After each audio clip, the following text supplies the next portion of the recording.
+3 second year 4th semester education honours पिला माने देखो आज आम पढ़ा सार्वजनीन प्राथमिक शिक्षा हासिल करने प्रयास बा उद्यम efforts to achieve universalization of elementary education.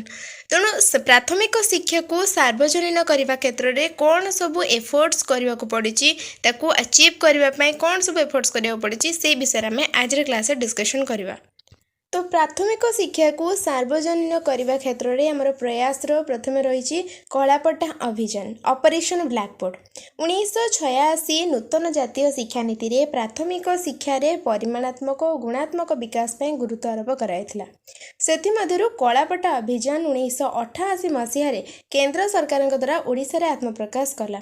तेणु शिक्षा नीति रे प्राथमिक शिक्षार परिमाणात्मक गुणात्मक विकास पाई एहा उपरे गुरुत्व आरोप कराइथिला, जहाँफल कि 1988 मसीह केंद्र सरकार द्वारा ओडिशा रे आत्मप्रकाश कला कौन कलापट्टा अभियान बा ऑपरेशन ब्लैकबोर्ड। तो यही योजनार मुख्य लक्ष्य होची समस्त प्राथमिक विद्यालय को उपयुक्त परिमाणर जहाँ भी सामग्री दरकार जहाँ भी सुविधा सुजोग दरकार से सबको को जोगई दबा।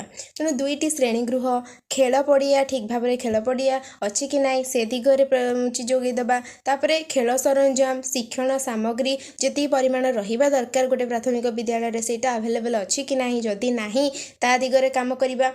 कौन ना कलापट्टा विज्ञान उपकरण संगीत सरंजाम तेणु आउ गोटे कौन ना उभय पुओ और झील अलग अलग परिष्कार।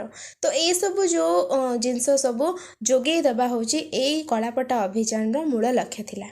तो एतद व्यतीत प्रत्येक विद्यालय को 2 जन शिक्षक और से जड़े शिक्षक और जड़े महिला शिक्षयित्री होता दरकार। तेणु आमर प्राथमिक विद्यालय रे अति कम 2 जन शिक्षक रही दरकार, से जड़े रही दरकार कौन ना शिक्षक और जड़े महिला शिक्षयित्री होता दरकार। तो नेक्स्ट आमर कौन अच्छी ना जिला प्राथमिक शिक्षा कार्यक्रम डिस्ट्रिक्ट प्राइमरी एजुकेशन प्रोग्राम कह जाए डीपीईपी। डीपीईपी कौन ना डिस्ट्रिक्ट प्राइमरी एजुकेशन प्रोग्राम बा जिला प्राथमिक शिक्षा कार्यक्रम। तो 1996 रु 97 वर्ष रे प्राथमिक शिक्षार सर्वांगीन विकास पाई जिला प्राथमिक शिक्षा कार्यक्रम आरंभ होइतिला बा जहाँकि डीपीईपी। तो यही कार्यक्रम कौन मुख्य लक्ष्य थिला ना यार मुख्य लक्ष्य थिला विद्यालय नथिबा जगार विद्यालय तैयारी हबा। कलापट्टा अभियान संपूर्ण होई नथिबा विद्यालय गुडी को संपूर्ण करागला। तेणु कलापट्टा अभियान में जहाँ भी बाकी रही जाइछि ताको पूर्ण करिबा, जो जो जगार विद्यालय नाही सेठी विद्यालय तैयारी करिबा, एटा थिला हमर डीपीईपी रो मूल लक्ष्य। आउ कौन रही ना अनुसूचित जाति और जनजाति पिलांक पाई मागणा पाठ्यपुस्तक और पाठ्य उपकरण जोगाई दिगला। बालिका मानक पाई बिना मूल्य रे पाठ्यपुस्तक पाठ्य उपकरण जोगाई दिगला और शिक्षक मानकर सशक्तिकरण पाई तालीम रा आयोजन करागला। तेणु जो भी अनुसूचित जाति जनजाति एमानकर पिला माने कौन करिवे ना मागणा रे सेमानकु पाठ्य उपकरण जोगाई दिया जिवो, पाठ्यपुस्तक जोगाई दिया जिवो। ता सहित बालिका मानक पाई मध्य मागणा रे पाठ्यपुस्तक पाठ्य उपकरण जोगाई दिया जिवो। आउ कौन ना शिक्षक मानक सशक्तिकरण पाई ताकू ठीक भाव में तालीम रो केमिति आयोजन करा जाय परिबो से दिगरे मध्य दृष्टि देथिला कि ना डीपीईपी बा हमर जिला प्राथमिक शिक्षा कार्यक्रम। नेक्स्ट कौन अच्छी ना मध्याह्न भोजन कार्यक्रम मिड डे मिल प्रोग्राम बा MDMP जार फुल फॉर्म होची मिड डे मिल प्रोग्राम। अपचय और आबद्धता को रोकवा पाई सरकार 1995 मसीहा योजना कार्यक्रम आरंभ करछंती।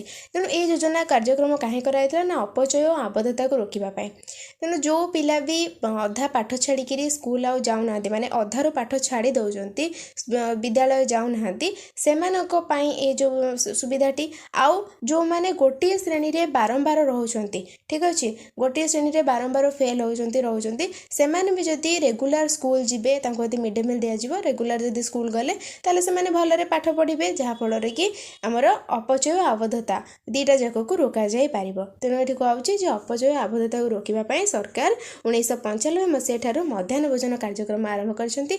मध्याह्न भोजन कार्यक्रम रहिले पिला माने आग्रही हेबे विद्यालय को जीवा पाई जहाँफल कि अपचय और आबद्धता को आमे किछि परिमाण रे रोकी पारिबा।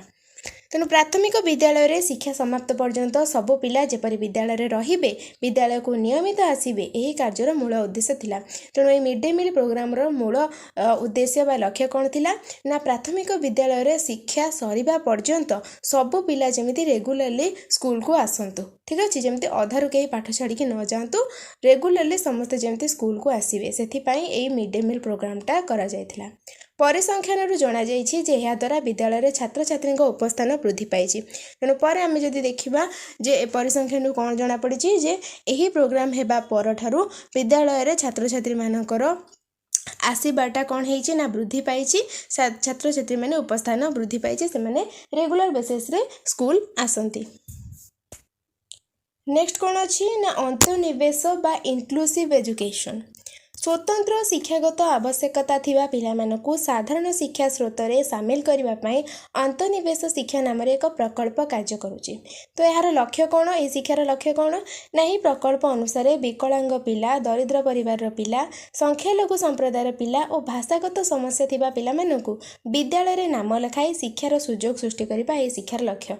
तेणु ए श्रेणीर पिलामान भी जमती शिक्षार सुजोग पाई परिबे से दिगरे होची यार लक्ष्य रहिची। ठीक अछि तो पिला माने आज आम पढ़िले सार्वजनीन प्राथमिक शिक्षा हासिल करने प्रयास बा उद्यम efforts to achieve universalization of elementary education.